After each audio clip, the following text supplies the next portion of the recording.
قیس بن حازم نے بیان کیا، انہوں نے کہا کہ مجھ سے جریر بن عبداللہ رضی اللہ عنہ نے بیان کیا کہ مجھ سے رسول کریم صلی اللہ علیہ وسلم نے فرمایا، ذی الخلصہ یمن کے کعبے کو تباہ کر کے مجھے کیوں خوشی نہیں کرتے؟ یہ ذی الخلصہ یمن کے قبیلہ خشم کا بت کدا تھا، کعبے کے مقابل بنایا تھا، جسے کعبۃ الیمانیہ کہتے تھے۔ چنانچہ میں اپنے قبیلہ احمس کے 150 سواروں کو لے کر تیار ہو گیا، یہ سب اچھے شہ سوار تھے۔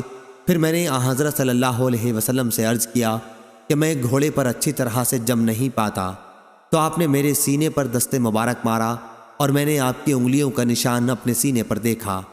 آپ صلی اللہ علیہ وسلم نے پھر یہ دعا دی، اے اللہ اسے گھوڑے پر جما دے اور اسے صحیح راستہ دکھانے والا بنا دے اور خود اسے بھی راہ پایا ہوا کر دے۔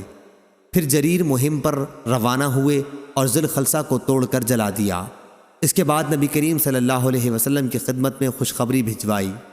جریر رضی اللہ عنہ کے قاصد حسین بن ربیعہ نے خدمت نبوی میں حاضر ہو کر عرض کیا، یا رسول اللہ صلی اللہ علیہ وسلم، اس ذات پاک کی قسم جس نے آپ کو سچا پیغمبر بنا کر مبعوث فرمایا، میں اس وقت تک آپ کی خدمت میں حاضر نہیں ہوا جب تک وہ بت کدا جل کر ایسا سیاہ نہیں ہو گیا جیسا خارش والا بیمار اونٹ سیاہ ہوا کرتا ہے۔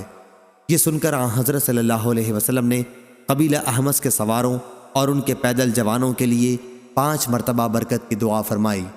مسند نے اس حدیث میں یوں کہا، ذی الخلصہ خشم قبیلے میں ایک گھر تھا۔ صحیح بخاری حدیث نمبر 3076۔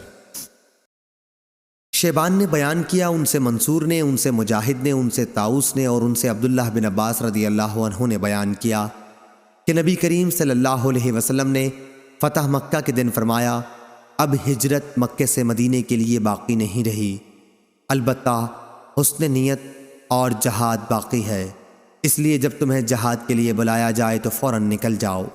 صحیح بخاری حدیث نمبر 3077۔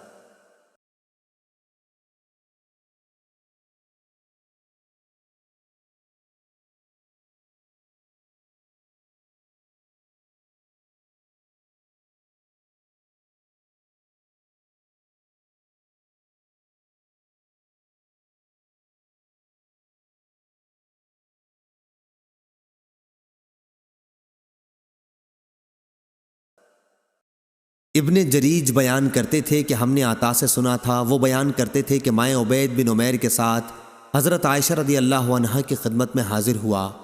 اس وقت آپ سبیر پہاڑ کے قریب قیام فرما تھیں۔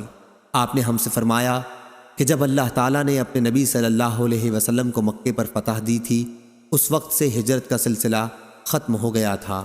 سبیر مشہور پہاڑ ہے۔ صحیح بخاری حدیث نمبر 3080۔